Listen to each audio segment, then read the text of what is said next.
Okay, welcome back for part 2 of Dr. Murdock's Pre-Calculus Trigonometry discussion for November 29th. And we are moving away from these polynomial functions where we restricted their domains to a trig function. And we'll see how to restrict its domain. Then we can talk about an inverse. And then we can talk about solving equations. Okay. So I did want to point out our pathways definition of input and output for this trig function. So our input value would be theta, and that would be the measure of a central angle of a unit circle. So excuse me as I show a really pitiful unit circle. Okay, and if we've drawn a terminal side of a central angle and the intersection with the circle we call P, then the vertical distance from P to the horizontal axis would have a measure we call y.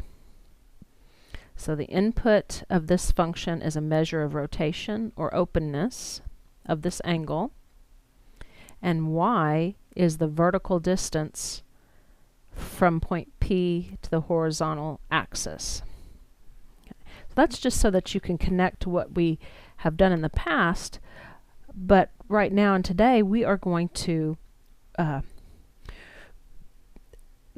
sketch the graph in a theta y plane, and we'll learn with a little experience that we can draw a complete cycle of sine on an interval a little over 6 units long, about 6.28 units long. And then if we subdivide that interval of length 2 pi, we can capture all the characteristics of the periodic function sine. And you'll need to maybe revisit the idea of a periodic function.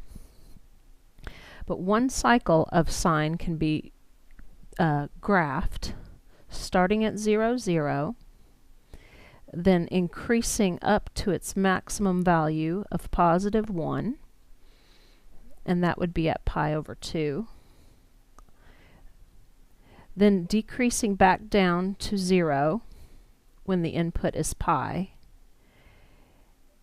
and then decreasing even further down to negative 1 when the input is 3 pi over 2.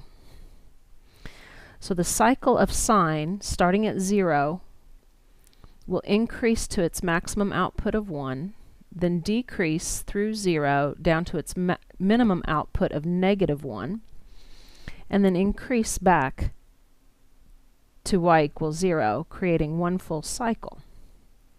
Now as theta gets larger, excuse me, I should have drawn this a little better, but this wave function, this periodic function, continues its pattern. And I'm just going to scooch this over here a little bit. And I can even back up for negative values of theta. From negative 2 pi to 0, sine of theta cycles through all of its values. It'll cycle up to its maximum output of 1, come back down, decrease to its minimum output of negative 1, and then continue and increase back to 0 when theta is 0. So my graph is incomplete, and I'm going to put arrowheads on it so it can show the reader that on its natural domain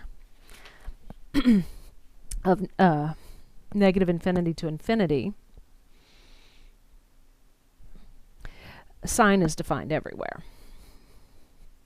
Okay, I'm going to pause part 2 right here, and we will continue then and look at the restriction of sine.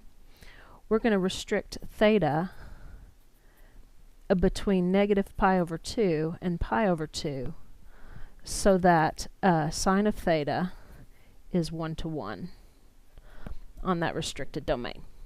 Okay, we'll be right back.